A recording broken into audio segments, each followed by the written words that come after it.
الله أكبر الله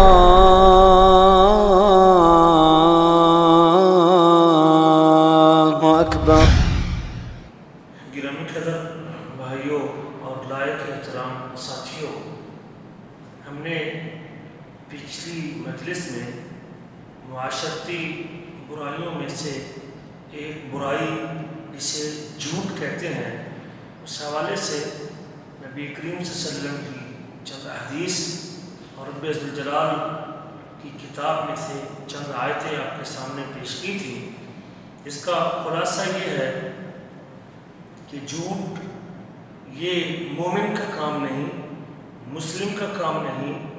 ایماندار آدمی سے اس کی توقع نہیں، ایمان کے برعکس اور منافی ہے۔ جھوٹ بولنا یہ کافر اور منافق لوگوں کا کام ہے۔ قرآن مجید نے بے شمار جگہوں پہ جھوٹ کو کفار اور منافقین کی صفات میں سے بنیادی صفت کے طور پہ ذکر کیا ہے۔ اور ہم نے ایک حدیث بھی بیان کی تھی، اللہ کے رسول صلی اللہ علیہ وسلم نے فرمایا تھا کہ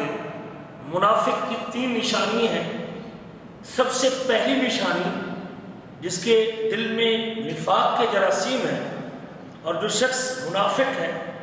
منافق کا مطلب یہ اوپر سے اسلام کا اظہار کرتا ہے اور اندر سے کفر چھپائے ہوئے ہے، اس کی پہلی علامت یہ ہے کہ جب بات کرتا ہے تو جھوٹ بولتا ہے۔ اس لیے جھوٹ بولنے سے پہلے آدمی کو یہ سوچ لینا چاہیے کہ اس کا برا اثر میرے ایمان پہ ہونے والا ہے۔ ایمان کی نعمت جو اللہ نے مجھے عطا کی ہے اور مالک الملک نے مجھے بخشی ہے، اگر میری زبان سے جھوٹی بات نکلتی ہے، یا میرے ہاتھ سے جھوٹا اشارہ ہوتا ہے، یا میری آنکھ سے جھوٹا اشارہ ہوتا ہے، یا میں اپنے کام کاروبار میں جھوٹ استعمال کرتا اور بولتا ہوں،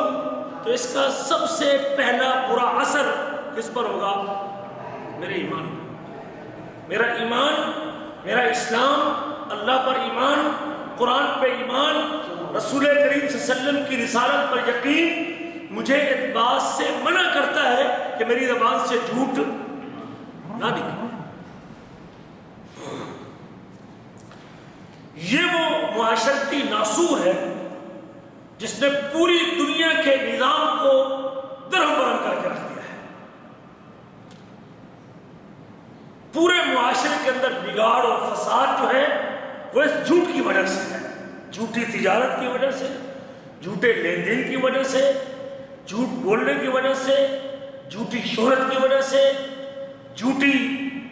نام اور نمود کی وجہ سے۔ جتنا بگاڑ آپ کو نظر آتا ہے نا، صرف اور صرف اس کی بنیاد جھوٹ کے اوپر نظر آتی ہے۔ لوگوں کی معیشت متاثر، معاشرت متاثر، رشتہ داری متاثر، لین دین متاثر، اعتماد متاثر، اور اس کے بنیادی سبب وہ جھوٹ ہے۔ امام ابن قیم رحمہ اللہ فرماتے ہیں کہ دنیا کے نظام کو بگاڑنے میں بنیادی کردار جھوٹ کا ہے، معاشی طور پہ بھی اور اخروی اعتبار سے بھی، دنیا کے اعتبار سے بھی اور آخرت کے اعتبار سے بھی۔ اس بندے کی معیشت خطرے میں ہے جس آدمی کی زبان پہ ہر وقت کیا رہتا ہے؟ جھوٹ۔ صرف دنیا میں نہیں اپنا نقصان اٹھا رہا، بلکہ وہ اپنی عاقبت اور آخرت کو بھی برباد کر رہا ہے۔ دنیا میں جھوٹ بول کے بھلے وہ پیسہ کما لے گا، مال اکٹھا کر لے گا، دنیا جمع کر لے گا، لیکن اس کا آخرت میں جھوٹ بولنے کی وجہ سے اس کے نامہ اعمال کے اندر جو جھوٹ لکھا جا رہا ہے، وہ قیامت کے دن اللہ کے سامنے جب مالک کے سامنے جواب دہی کے لیے کھڑا ہوگا، تب اس کے لیے پریشانی کا باعث بنے گا۔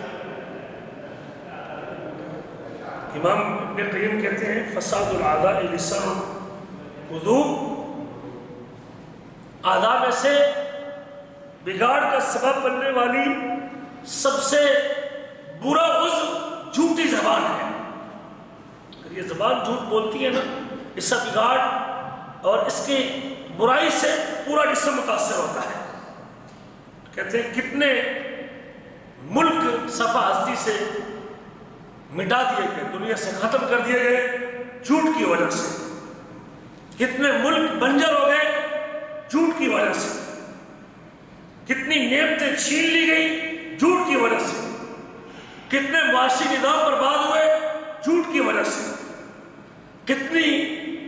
مسلطیں فساد اور بگاڑ کا شکار ہوئی جھوٹ کی وجہ سے،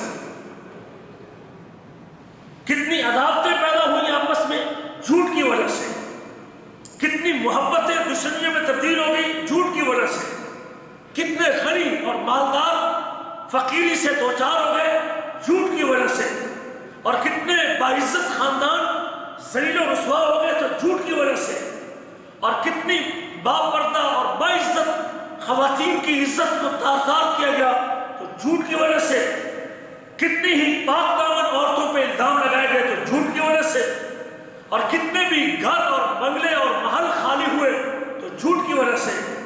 کتنی قبریں آباد ہوئی تو جھوٹ کی وجہ سے، اور کتنی محبت اور پیار وہ چھین لیا گیا تو جھوٹ کی وجہ سے، وحشت اس معاشرے کا حصہ بنی تو جھوٹ کی وجہ سے، باپ اور بیٹے میں جدائی ہوئی تو جھوٹ کی وجہ سے، بھائی اور بھائی کو الگ کیا گیا تو جھوٹ کی وجہ سے، دوستی دشمنی تبدیل ہوئی تو جھوٹ کی وجہ سے، اور غنی اور عزیز مسکینی کے دن دیکھنے پڑے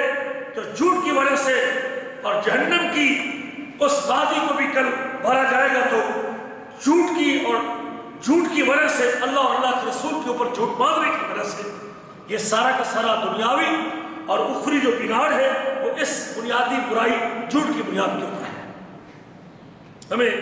اس کی قباحت کو سمجھنا چاہیے۔ آج کی مجلس میں صرف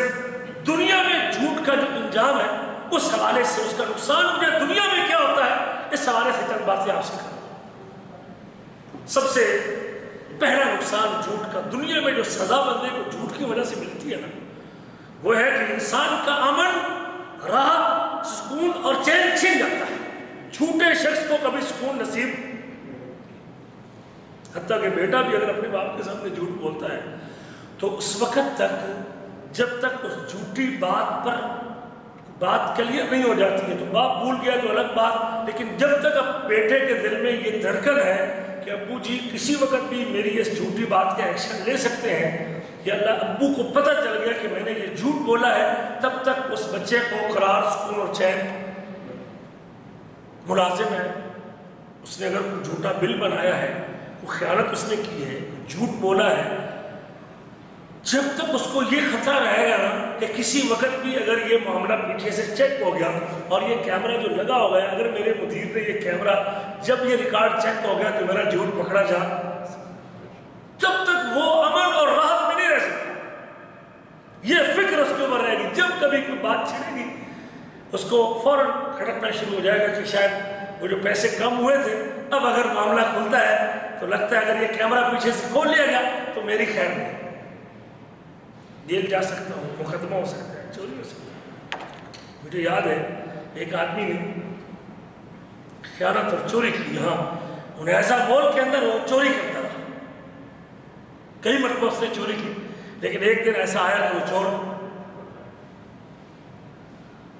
پکڑا گیا، وہ آگے ہتھے چڑھ گیا، اس کو نوکری سے بھی ہاتھ دھونے پڑے اور سعودی عرب کی رہائش کو بھی چھوڑنی پڑی۔ یعنی کب تک آپ جب بھی کوئی گناہ کرتے ہیں نا تو اس وقت آپ اپنی دنیاوی اعتبار سے آپ کھٹکن کا شکار رہتے ہیں، مضطرب رہتا ہے بندہ، بے چین رہتا ہے۔ یہ بے چینی جھوٹے شخص کی سب سے بڑی سزا، پہلی سزا جو دنیا میں ہے وہ اضطراب اور بے چینی، قلق۔ سکون نہیں ہوتا اس کو، کبھی سکون، رات کے 12 بجے بھی اگر کنڈی کھڑکے گی تو فوراً اس کے دل میں کھٹکن آئے گی جو میں نے وہ چوری جھوٹ بولا تھا شاید اس کی وجہ سے پولیس اس کے محلے سے گزرے، کسی نے فون کر دیا کسی ادارے سے تو اس کو فوراً کھٹکے کہ میرا وہ معاملہ جو میں نے جھوٹ بولا تھا کہیں ہوئی نہ کوئی۔